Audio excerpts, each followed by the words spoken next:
Hello friends, good evening. आज हम एक नया चैप्टर स्टार्ट करने वाले हैं। यहाँ पे आपको दिखाई दे रहा होगा। आज हम लोग स्टार्ट करने वाले हैं त्रिभुज के बारे में।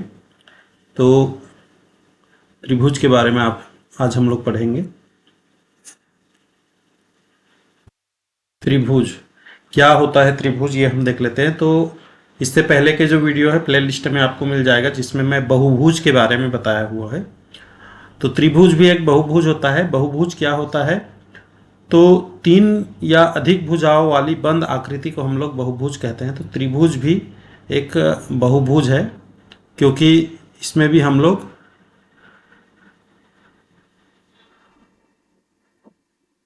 जैसे यहाँ पे मैंने लिया एक ये त्रिभुज है। तो इस त्रिभुज में हमको तीन भुजाएं दिखाई दे रही हैं। ये पहला भुजा, ये दूसरा भुजा और ये तीसरा भुजा, और ये एक बंद आकृति है, इसलिए इसको हम लोग बहुभुज कहते हैं। तो त्रिभुज क्या होता है सबको पता है। त्रिभुज में भुजा की संख्या कितनी होती है? 3 होती है। कोण कितने होते हैं? अंतः कोण और बाह्य कोण दोनों 3 होते हैं। अंतः कोण क्या है, बाह्य कोण है, ये हमने पहले वीडियो जो बहुभुज के बारे में बनाया है उसमें हमने देख लिया। तो यहाँ पे 3 भुजा और 3 कोण वाली जो बंद आकृति है इसको हम लोग त्रिभुज कहते हैं। अब इस त्रिभुज के बारे में हम लोग आगे पढ़ेंगे। तो त्रिभुज एक प्रकार का बहुभुज होता है। तो बहुभुज में त्रिभुज भी आ जाते हैं। आगे हम लोग चलते हैं, देखते हैं। अब देखेंगे हम लोग त्रिभुज के प्रकार, कितने प्रकार के त्रिभुज होते हैं। तो त्रिभुज को हम 2 तरीके से डिवाइड कर सकते हैं।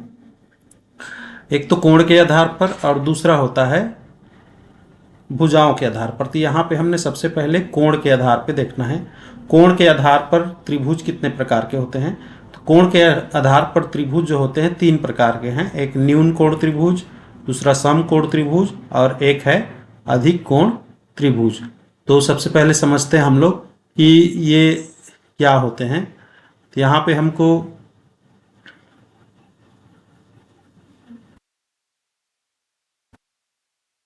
एक मिनट,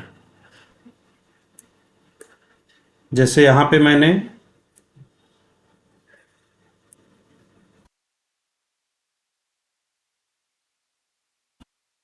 ये त्रिभुज हमारा यहाँ पे बन के तैयार हो गया। अब इस त्रिभुज को हम देखें तो इस त्रिभुज में यहाँ पे जो कोण बन रहा है, इस कोण को देखें, इस कोण को देखें और इस कोण को, तीनों ही कोण को देखें तो कोई भी कोण हमें 90 अंश से अधिक नहीं दिखाई दे रहा है। सारे के सारे कोण हमको 90 अंश से कम दिखाई दे रहा है। तो 90 अंश से कम होना चाहिए।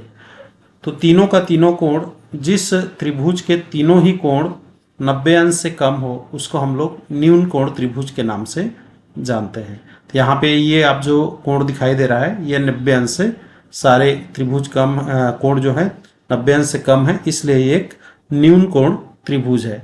एक अगला कोण हम लोग देख लेते हैं। जैसे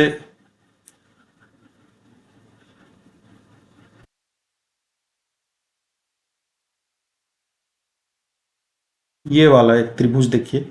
इस त्रिभुज में क्या है, यहाँ पे आपको ये वाली जो कोण है ठीक 90 अंश का दिखाई दे रहा है। ये 2 कोण अलग अलग माप के हैं, लेकिन ये जो कोण है 90 अंश का दिखाई दे रहा है। तो ये एक समकोण त्रिभुज है। समकोण त्रिभुज क्या होता है? जिस कोण का कम से कम एक भुजा 90 अंश का होना चाहिए। एक भुजा 90 अंश हो, दूसरा तो हो नहीं सकता, लेकिन एक भुजा जिसका 90 अंश का कोण हो उसको हम लोग समकोण त्रिभुज कहते हैं। तो यहाँ पे हम देख रहे हैं कि ये 90 अंश है एक कोण, इसलिए एक समकोण त्रिभुज है। अब अगला हम देखते हैं अधिक कोण त्रिभुज क्या होता है। तो अधिक कोण त्रिभुज में क्या है,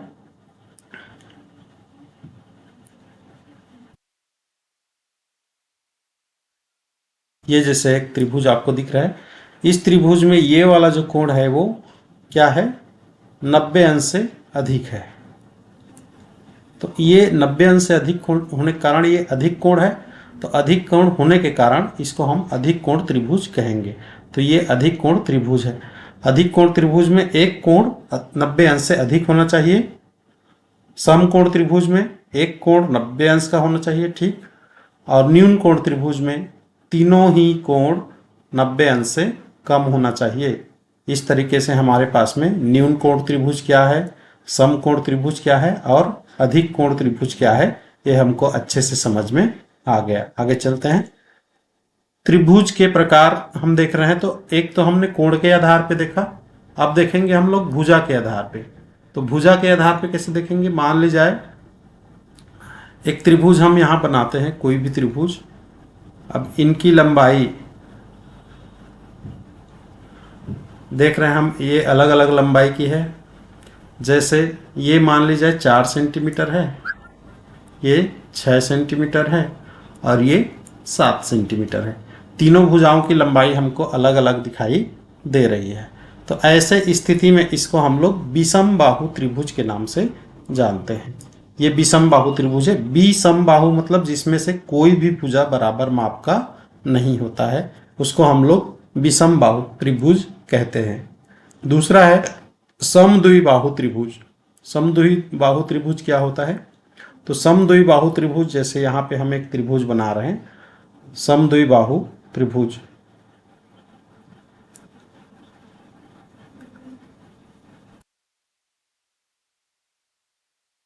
ये तो यहाँ पे ये आमने सामने की भुजाएं, ये दोनों क्या है, मान लीजिए ये 7 सेंटीमीटर है और ये भी 7 सेंटीमीटर है और ये मान लीजिए 4 सेंटीमीटर है। तो यहाँ पे हमको ये वाली भुजा और ये वाली भुजा, ये दोनों हमको बराबर दिख रही हैं, इसलिए ये क्या है, एक समद्विबाहु त्रिभुज है। समद्विबाहु त्रिभुज में क्या होता है, दो भुजा बराबर होनी चाहिए और एक भुजा बराबर ना हो तो भी चलेगा।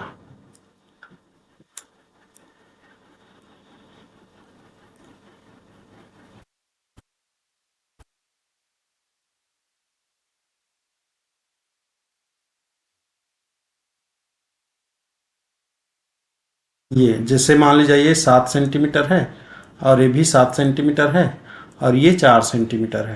तो यहाँ पे ये दोनों भुजा आपस में बराबर हैं। तो दो भुजा बराबर हो, तीसरा ना हो तो चलेगा। तो इसको हम समद्विबाहु त्रिभुज के नाम से जानते हैं।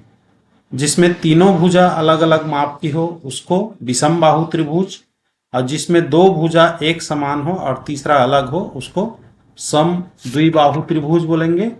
और जिसमें तीनों भुजाएं एक बराबर हो उसको हम लोग समबाहु त्रिभुज के नाम से जानते हैं।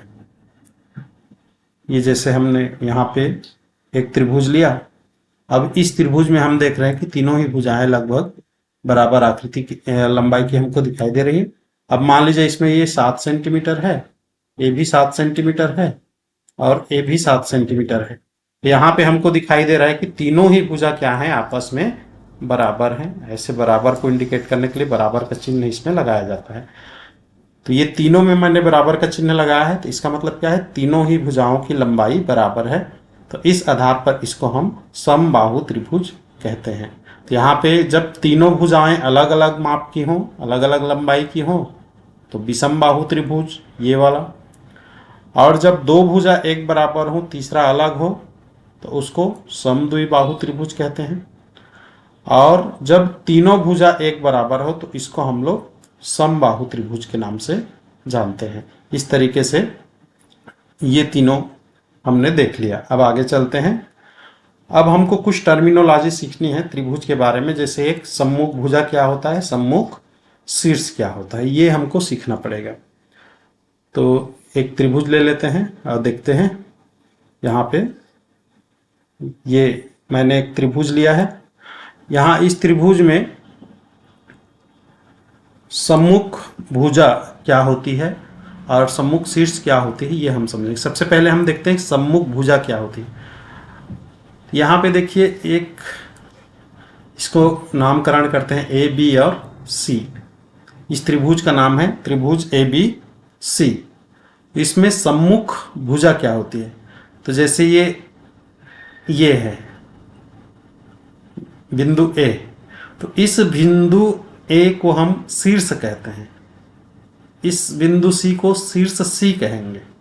बिंदु बी को हम शीर्ष बी कहेंगे, इसको शीर्ष कहते हैं। अब ये बी से सी को भुजा बी सी कहेंगे। ये भुजा है, ये एक भुजा है, भुजा ए सी है ये, और ये भुजा बी सी है, और ये क्या है, ये है भुजा ए बी। तो भुजा क्या होती है समझ में आ गया। शीर्ष क्या होती है, ये बिंदु ए है तो इसको हम बोलेंगे शीर्ष ए, और ये है शीर्ष बी, और ये है शीर्ष सी। इस तरीके से हमको समझ में आ गया कि भुजा क्या होती है, शीर्ष क्या होती है। अब हमें देखनी है इसमें कि शीर्ष भुजा और सम्मुख भुजा और सम्मुख शीर्ष क्या होती है, ये हमको देखनी है। चलिए, ए है, ये बी है, और ये सी है। तो सी एक शीर्ष है।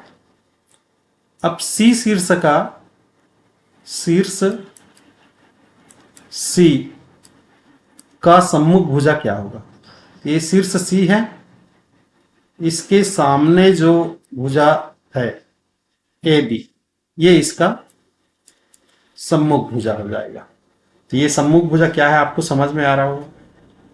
इसी तरीके से ये क्या है, ये शीर्ष ए है, शीर्ष ए, तो इसके सम्मुख भुजा क्या होगा, ये वाली हो जाएगी, यानी भुजा बी सी।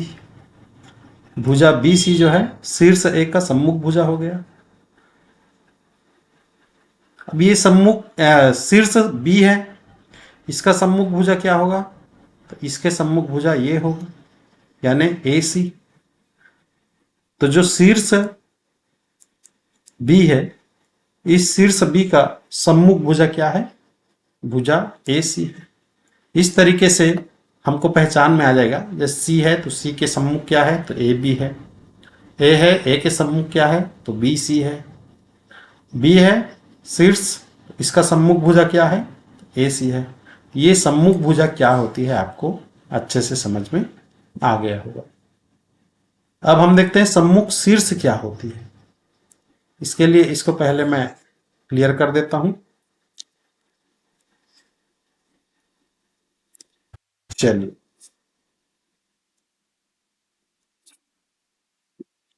ये ए है, ये बी है, और ये सी है। यहां पे हम भुजा लेते हैं, 3 भुजा है। भुजा ए बी है, और भुजा ये वाली भुजा ए बी है, भुजा बी सी ए वाली है, भुजा बी सी, और तीसरी जो भुजा है हमारे पास में वो है भुजा ए सी, ये वाली, पहली, दूसरी, और ये तीसरी भुजा। 3 भुजा है हमारे पास में। तो इन भुजाओं का सम्मुख शीर्ष कौन होगा, भुजा ए बी का सम्मुख शीर्ष क्या होगा, ए और बी ये वाली है, तो इसका सम्मुख शीर्ष कौन सा होगा, ये सी होगा, इसके सामने वाला। इसके सामने कौन सा शीर्ष है, सी। तो भुजा ए बी का सम्मुख शीर्ष कौन हुआ, सी होगा। ये हो गया। अब देखते हैं भुजा बी सी, बी सी, इसका शीर्ष सम्मुख शीर्ष कौन होगा, ये वाला होगा, ये। तो भुजा बी सी का सम्मुख शीर्ष ए हो गया। अब भुजा ए सी, इसका सम्मुख शीर्ष कौन होगा, इसका सम्मुख शीर्ष होगा बी, बी। इस तरीके से हमको सम्मुख शीर्ष और सम्मुख भुजा दोनों समझ में आ गया। अब आशा है आप पहचान लेंगे कि सम्मुख शीर्ष क्या होता है और सम्मुख भुजा क्या होता है।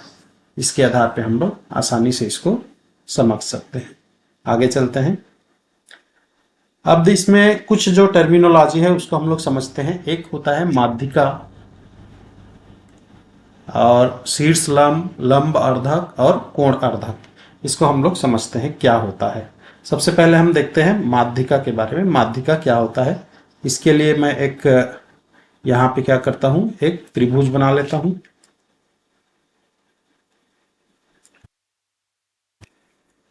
जैसे ये त्रिभुज हमारा यहाँ पे बन गया। अब इस त्रिभुज में हम पहचान करेंगे माध्यिका क्या होती है।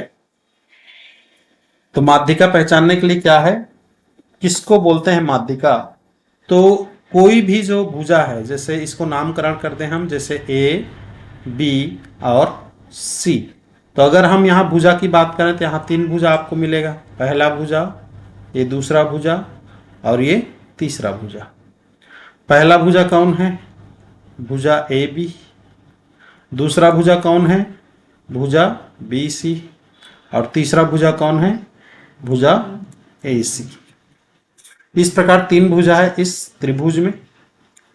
इन तीनों भुजाओं का जो मध्य बिंदु होता है, मान लीजिए इसकी लंबाई है 6 सेंटीमीटर, भुजा ए बी कितनी है? 6 सेंटीमीटर।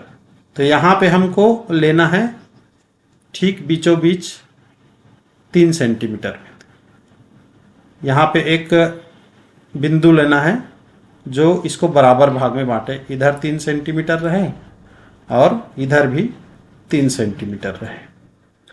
इस तरीके से मान ली जाए जो भुजा बी सी है, ये मान ली जाए कितनी है? ये 10 सेंटीमीटर है, मान ली जाए ये 10 सेंटीमीटर है। तो इस 10 सेंटीमीटर वाली जो भुजा है, इसका मध्य बिंदु क्या होगा? मान लीजिए यहां पे होगा। तो ये क्या होगा? इधर 5 सेंटीमीटर होगा और इधर भी 5 सेंटीमीटर होगा, दो बराबर भाग में बांट रहे हैं तो। और यही भुजा जब जैसे ए सी है, भुजा ए सी, तो भुजा ए सी का अगर हम मध्य बिंदु देखें, मान लीजिए यहां पर है मध्य बिंदु, इसकी लंबाई अगर हम देखें, इसकी लंबाई मान लीजिए क्या है? इसकी लंबाई है 12 सेंटीमीटर। तो इस कंडीशन में ये क्या हो जाएंगे? ये दोनों कितने हो जाएंगे? ये 6 सेंटीमीटर हो जाएगा और ये 6 सेंटीमीटर हो जाएगा। तो यहां पे हमारे पास में तीन भुजा है। भुजा ए बी 6 सेंटीमीटर का है, इसका मध्य बिंदु हम लेते हैं तो ये इसको दो बराबर भाग में बांटता है, इधर का 3 सेंटीमीटर और इधर का 3 सेंटीमीटर। उसी प्रकार भुजा बी सी को देखें तो बी सी जो है 10 सेंटीमीटर का है, तो इसको बराबर दो भाग में बांटने वाला क्या है? 55 सेंटीमीटर का हो जाएगा, इधर भी 5 सेंटीमीटर और इधर भी 5 सेंटीमीटर। और ये भुजा ए सी जो है ये 12 सेंटीमीटर का है, तो इसका मध्य बिंदु क्या करेगा? इसको दो भाग में बांटेगा, इधर 6 सेंटीमीटर और यहाँ पे 6 सेंटीमीटर। इस तरीके से ये सभी जो भुजा हैं उसको बिंदु हमने बीच में देख लिया, जो मध्य बिंदु कहलाएगा। अब हमको क्या करना है? इस मध्य बिंदु से इस भुजा का सम्मुख शीर्ष को मिलाने वाली एक रेखा खींचनी है। इस मध्य बिंदु से हमें एक रेखा ऐसे खींचनी है जो इसका सम्मुख शीर्ष से मिलाए। तो मान ली जाए हम ए बी की बात करें, इस भुजा की बात करें, भुजा ए बी, तो भुजा ए बी का सम्मुख शीर्ष क्या होगा? तो भुजा ए बी का सम्मुख शीर्ष हमने देखा, भुजा ए बी का सम्मुख शीर्ष क्या होता है? भुजा ए बी का सम्मुख शीर्ष ये सी होगा, इसका सम्मुख शीर्ष सी होगा। तो हमको एक रेखा ऐसी खींचनी है जो भुजा ए बी के मध्य से कहां तक चले? भुजा ए बी के मध्य से सी तक। ये अब ये जो लाइन है, ये लाइन क्या है?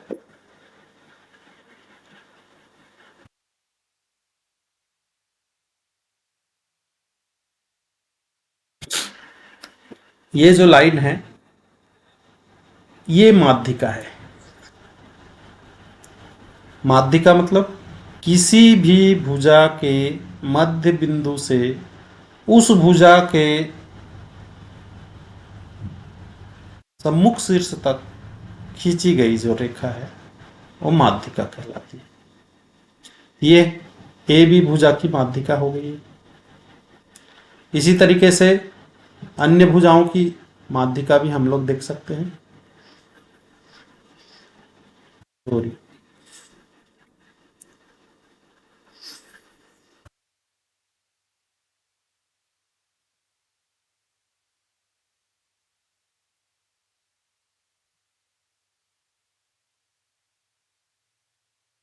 ये ए है, ये बी है और ये सी है। इसका मध्य बिंदु यहां पर है, भुजा बी सी का मध्य बिंदु। अब इस मध्य बिंदु से हमें क्या करनी है, इस मध्य बिंदु से एक लाइन खींचनी है। कहां तक खींचनी है, इस मध्य बिंदु से लाइन खींचनी है हमको।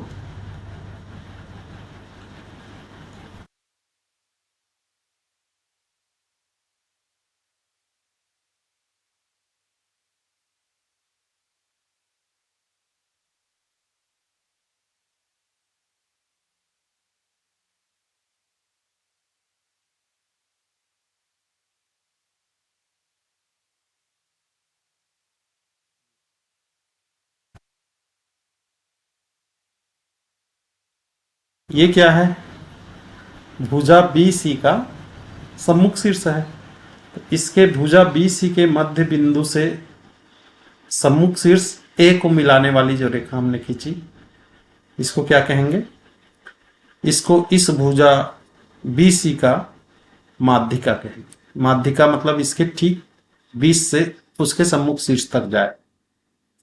इसी प्रकार ये जो एसी भुजा है, इसका मध्य बिंदु यहां पर है, तो इसके मध्य बिंदु से एक लाइन हम खींचेंगे। ये कहां तक जाएगा, यहां तक जाएगा। ये इसकी माध्यिका हो जाएगी। तो इस तरीके से हमको तीनों की माध्यिका यहाँ पे प्राप्त हो जाती है। तो माध्यिका क्या है, आशा है आपको अच्छे से समझ में आ गई होगी। माध्यिका मतलब किसी भी भुजा के मध्य बिंदु से उसके सम्मुख शीर्ष तक खींचा गया रेखा माध्यिका कहलाती। अब हम अगला देखेंगे, शीर्ष लंब क्या होता है, ये हम लोग देखने वाले हैं। इसी त्रिभुज में हम लोग समझ लेंगे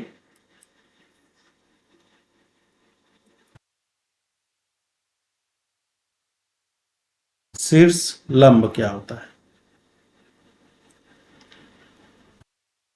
इनको डिलीट कर देते हैं। ये चलिए देखिए, ये ए है, ये बी है और ये सी है। शीर्ष लंब, शीर्ष के द्वारा खींचा गया लंब हमको देखना है। यहां पे 3 शीर्ष आपको दिखाई दे रहा है। ये शीर्ष ए है, ए। तो ए का सम्मुख भुजा क्या होगा, शीर्ष ए का सम्मुख भुजा बी सी होगा। ये शीर्ष बी है, शीर्ष बी का सम्मुख भुजा क्या होगा, ए सी होगा। ये सम्मुख शीर्ष सी है, तो शीर्ष सी का सम्मुख भुजा क्या होगा, शीर्ष सी का सम्मुख भुजा ए बी होगा। तो सी जो शीर्ष है उससे भुजा ए बी पर, ए शीर्ष से बी सी पर, बी शीर्ष से ए सी पर और सी शीर्ष से ए बी पर हम एक लंब डालते हैं, उसी को शीर्ष लंब कहा जाता है। जैसे ये बी है, यहां से बी के सम्मुख कौन है, ए सी है। तो बी से इस ए सी भुजा पर एक लंब डालना है। तो बी से हम एक लंब डालते हैं। अब ये लंब डालेंगे तो यहां कितना डिग्री का कोण बनना चाहिए, 90 अंश का। लंब का मतलब ही होता है कि 90 अंश का कोण बने। तो शीर्ष बी से भुजा ए सी पर हमने एक लंब डाला और ये लंब 90 अंश कोण बना रहा है इसमें। इसको हम बोलेंगे शीर्ष बी का शीर्ष लंब। तो शीर्ष बी ने अपने सम्मुख कोण पर लंब डाला तो उसको हम बोलेंगे शीर्ष लंब। इसी तरीके से ये जो शीर्ष सी है, शीर्ष सी यहां पे लंब डालेगा तो शीर्ष सी भुजा ए बी पर लंब डालेगा तो कहीं पे 90 अंश का कोण बनेगा क्या, नहीं बनेगा। कब बनेगा, जब इस लाइन को थोड़ा सा हम लोग आगे बढ़ा दें। जब हम इसको आगे बढ़ा दें इस लाइन को, तो ये बनेगा। जैसे ये यहाँ पे इस लाइन को मान लें हम यहाँ से आगे बढ़ाते हैं, तो ये जो शीर्ष है यहाँ पे 90 अंश का कोण बनाएगा, तो इसको हम इसका शीर्ष लंब बोलेंगे। इस तरीके से C जो है इसका शीर्ष लंब इधर पड़ेगा, इस लाइन को आगे बढ़ाएंगे तो यहाँ पे आके ये 90 अंश का कोण यहाँ पे बनाएगा, इसको हम लोग शीर्ष लंब कहते हैं। किसी भी शीर्ष द्वारा उसके जो सम्मुख भुजा है उस पर डाला गया लंब। अब ये सम्मुख भुजा में इधर आएगा तो बनेगा नहीं, इसलिए इसको भुजा को आगे बढ़ाकर उस पर लंब डाला जाता है, तो उसको बोलते हैं हम लोग शीर्ष लंब। ये समझ में आ गया होगा आपको। शीर्ष लंब हमने समझ लिया, माध्यिका हमने समझ लिया। अब हम देखने वाले हैं लंब अर्धक क्या होता है।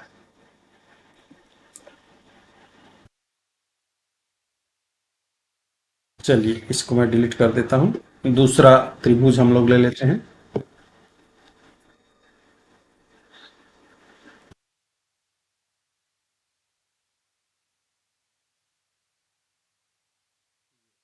त्रिभुज हमने यहां पे ले लिया। अब इस त्रिभुज के माध्यम से हम समझते हैं लंब अर्धक क्या होता है।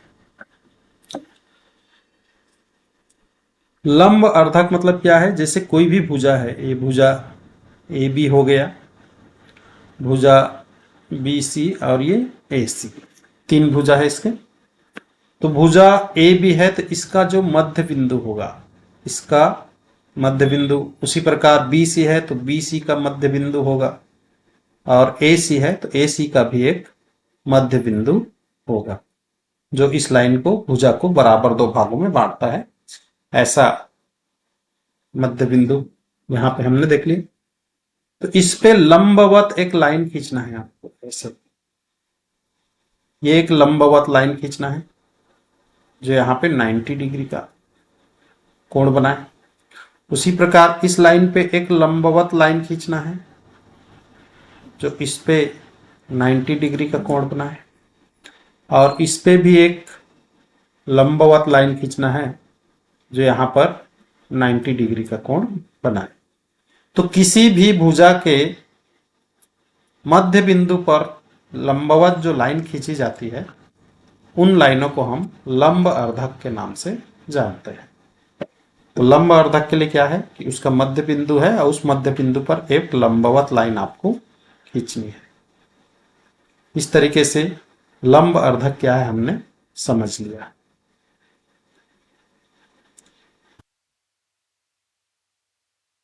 अब देखते हैं हम लोग कोण अर्धक क्या होता है। कोण अर्धक, कोण अर्धक कोण को दो भागों में बांटता है। जैसे लंब अर्धक क्या करता है, किसी भी भुजा को बराबर दो भाग में बांटते हुए लंबवत खिंचाता है, वैसे कोण अर्धक किसी भी भुजा को बराबर कोण को दो भागों में, जैसे ये एक शीर्ष कोण है, कोण ए, और ये कोण बी यहां पर है, और ये कोण सी है। मान लीजिए इसकी वैल्यू कितनी है, मान लीजिए 60 डिग्री हो, मान लीजिए है, तो 60 डिग्री हो तो इसको कितने कितने भाग में, ऐसे इस पे एक लाइन खींचना है जो क्या करे, इसको बराबर दो भाग में, यानी 30 डिग्री इधर और 30 डिग्री इधर, ये जितना भी अंश रहे उसको बराबर दो भागों में बांट दे।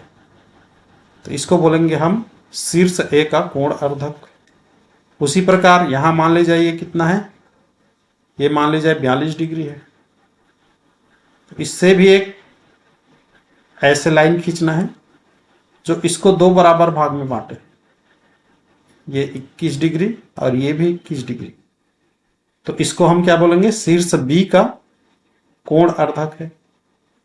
और ये मान लीजिए जो भी है इसके बीच से भी हम एक लाइन खींचेंगे। अब ये लाइन भी इसको बराबर दो भाग में क्या करना चाहिए, बांटना चाहिए। तो यहां पे कोई भी जो शीर्ष है वहां पे एक कोण बनता है, उस कोण को बराबर दो भागों में बांटने वाली रेखा हम खींचेंगे, उसको हम लोग कोण अर्धक के नाम से जानते हैं। तो यहां पे हमने तीन चीजें सीखी। क्या क्या, एक हमने सीखी माध्यिका, उसके बाद हमने देखी शीर्ष लंब, फिर लंब अर्धक, और कोण अर्धक। एक बार फिर से इसको रिवाइज करा देता हूं, ध्यान देंगे। माध्यिका क्या है? किसी भी जो भुजा है, अब यहां पे एक एक करूंगा मैं। ये जैसे भुजा बी सी है, बी सी का जो मध्य बिंदु है, इस मध्य बिंदु से एक लाइन खींच करके उसके सम्मुख जो शीर्ष होता है यहां, इससे जो मिलाने वाली रेखा है, इस रेखा को माध्यिका कहते हैं।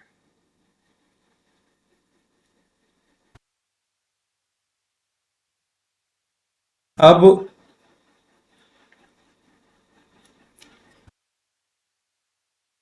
बी से जैसे बोले ए बी से, तो इसकी मध्य बिंदु यहां पे होगी, तो इसका सम्मुख शीर्ष क्या होगा? सी पे होगा। तो यहां से हमें क्या करना है?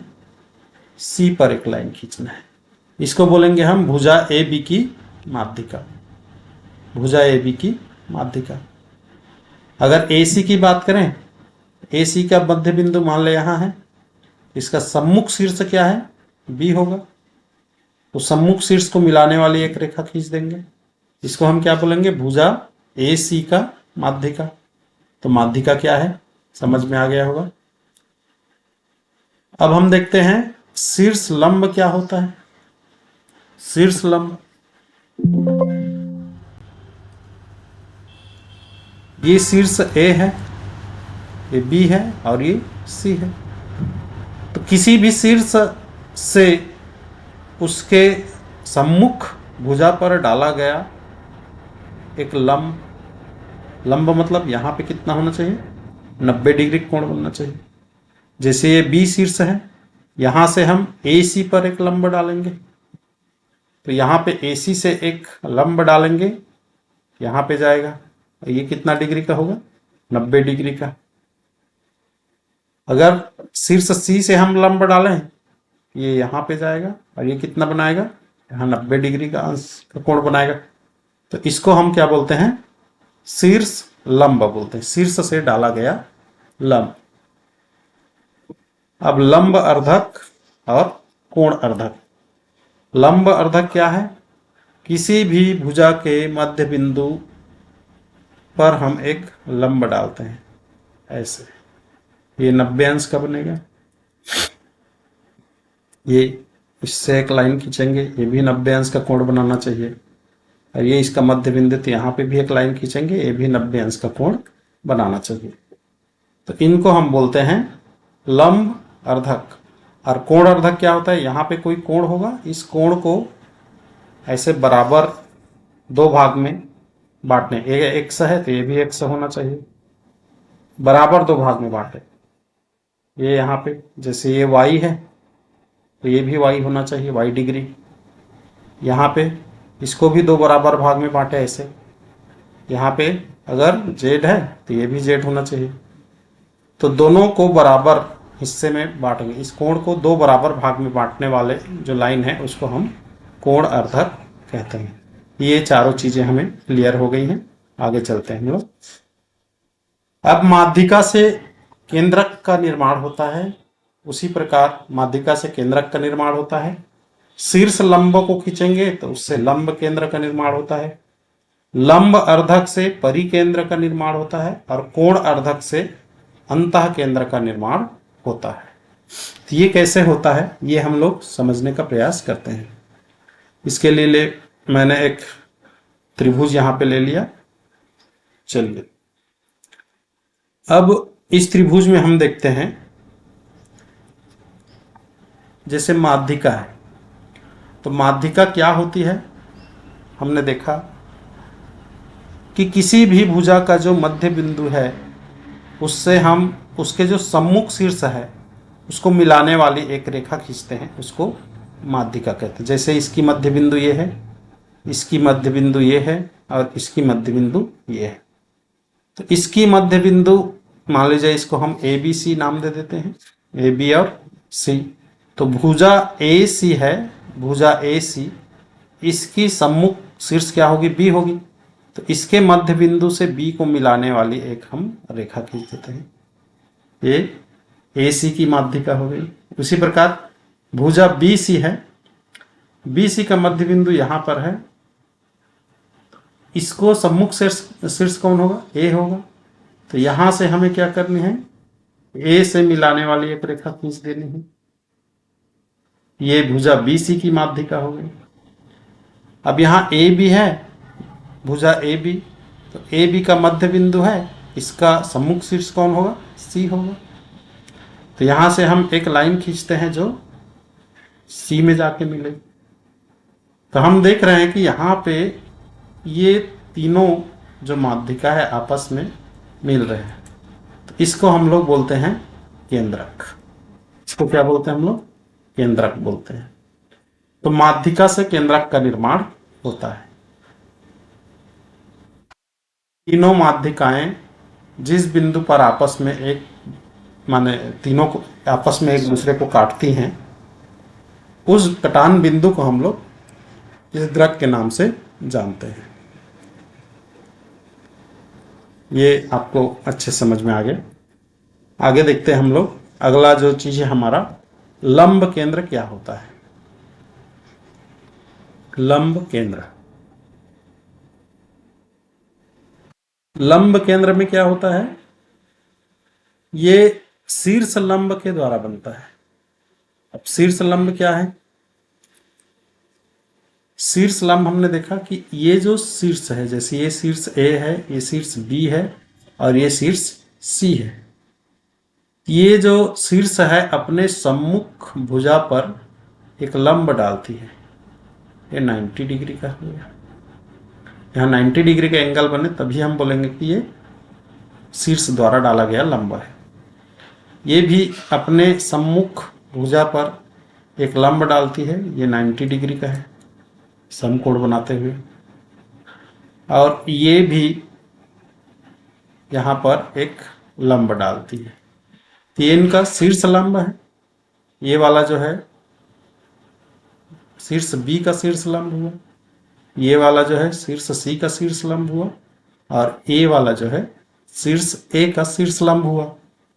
अब ये तीनों लाइन आपस में यहाँ पे मिल रही हैं, तो ये जो कटान बिंदु है इसको हम लोग लंब केंद्र के नाम से जानते हैं। केंद्रक और लंब केंद्र अलग अलग चीज है। ये चारों चीज अलग अलग है। ये चारों केंद्र जो बनेंगे वो अलग अलग जगह पे बनेंगे। तो माध्यिकाएं जब आपस में मिलती हैं, आपस में क्रॉस करती हैं, तो वहां पे केंद्रक बनता है। शीर्ष लंब जब आपस में क्रॉस करती हैं, वहां पे लंब केंद्र बनता है। अब परिकेंद्र क्या होता है? तो परिकेंद्र में लंब अर्धक के द्वारा बनाया गया होता है। यहां पे लिख दिया मैंने, लंब अर्धक से बनता है परिकेंद्र। तो लंब अर्धक जब आपस में एक दूसरे को क्रॉस करेंगे, अब लंब अर्धक क्या होता है? इसके मध्य बिंदु से हम एक लाइन खींचते हैं 90 डिग्री बनाते हुए, इसके मध्य बिंदु से 90 डिग्री बनाते हुए, और इसके मध्य बिंदु से 90 डिग्री बनाते हुए हम लोग, ये 90 डिग्री हो गया, यहाँ भी 90 डिग्री हो गया, और यहाँ भी 90 डिग्री हो गया। 90 डिग्री का एंगल बनाते हुए हम किसी यहाँ पे ये तीनों लाइन बिच लंब अर्धक क्या होता है? किसी भी भुजा के मध्य बिंदु से ऊपर लंबवत जो लाइन खींचते हैं वो लंब अर्धक होता है। तो जब तीनों भुजाओं का लंब अर्धक हम खींचे और तीनों आपस में जहां पे मिले, तो उसको हम परिकेंद्र के नाम से जानते हैं। ठीक है। अब बच गया कोण अर्धक। तो कोण अर्धक क्या होता है? कोण अर्धक अंतः केंद्र, कोण अर्धकों के द्वारा अंतः केंद्र का निर्माण होता है। कोण अर्धक क्या होता है? ये जो कोण है इसको बराबर दो भागों में बांटने वाली एक रेखा हम खींचते हैं। वैसी ये वाली जो कोण है इसको बराबर दो भागों में बांटने वाली एक रेखा हम खींचते हैं, और ये जो कोण है इसको भी बराबर दो भागों में बांटने वाली एक रेखा हम यहाँ पे खींचते हैं। यहाँ पे जो तीनों आपस में मिलेंगे इसको हम लोग बोलेंगे अंतः केंद्र। इस तरीके से माध्यिकाएं आपस में मिलते हैं तो केंद्रक का निर्माण होता है। शीर्ष लंब जब आपस में मिलती हैं तो लंब केंद्र का निर्माण होता है, और लंब अर्धक जब आपस में मिलते हैं तो परिकेंद्र का निर्माण होता है, और कोण अर्धक जब आपस में मिलते हैं तो अंतः केंद्र का निर्माण होता है। ये चारों ही चीज अलग अलग चीजें हैं। यहाँ पे हो सके चित्र में एक जैसे दिख रही हैं, लेकिन ये बिल्कुल अलग अलग चीजें हैं। चलिए इसको हम लोग क्या करते हैं, एक दूसरा प्रकार का त्रिभुज लेकर के समझने का प्रयास करते हैं, तो ज्यादा अच्छे से समझ में आएगा। ठीक, मैं एक नया त्रिभुज ले लेता हूं। चलिए,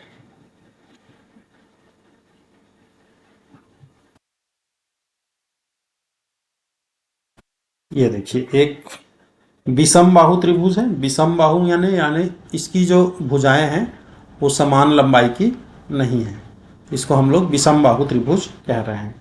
यहाँ पे मान लीजिए इसका नामकरण कर दिया जाए ए बी और सी। ये भुजा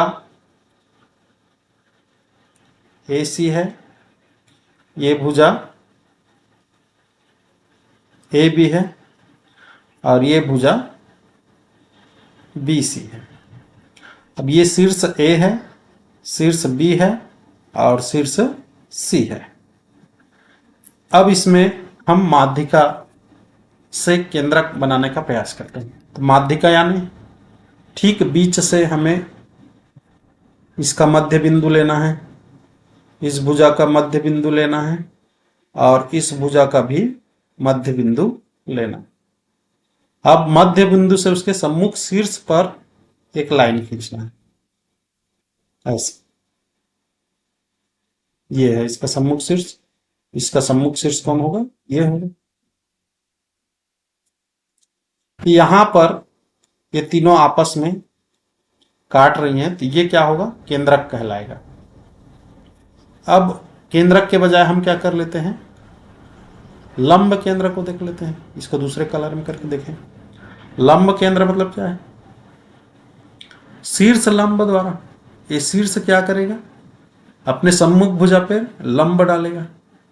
ये यहां पे एक लंब डाल रहा है, यहां पे 90 डिग्री का एंगल। अब देखिए ये मध्य बिंदु पे था, जो माध्यिका है ये मध्य बिंदु से शीर्ष तक जा रहा था, लेकिन ये मध्य बिंदु से नहीं जाएगा। क्यों, क्योंकि इसको 90 डिग्री का एंगल बनाना है। यहाँ पे ये 90 डिग्री नहीं है, ये 90 डिग्री है। तो 90 डिग्री का एंगल बनाते हुए यहाँ पे लाइन खींचना है। उसी प्रकार ये भुजा बी क्या करेगा, भुजा बी मान लीजिए यहाँ पे 90 डिग्री का एंगल बना रहे हैं, और ये क्या करेगा, यहाँ भी ये 90 डिग्री का एंगल बनाते हुए यहाँ पर कहीं मिलेंगे इन लोग। तो हम देख रहे हैं कि जो लंब केंद्र है वो यहाँ पे बन रहा है, इस जगह पे लंब केंद्र यहाँ पे बन रहा है, जबकि केंद्रक कहाँ बन रहा है, यहाँ पे बन रहा है। तो ये सभी चीजें अलग अलग जगह बनेंगी, वो अलग अलग त्रिभुजों के आधार पर होगा। तो अलग अलग त्रिभुज हम लेंगे तो उसके आधार पर ये सारी चीजें अलग अलग जगह पे बनेंगे। इसी में परिकेंद्र बनाकर देख लेते हैं हम।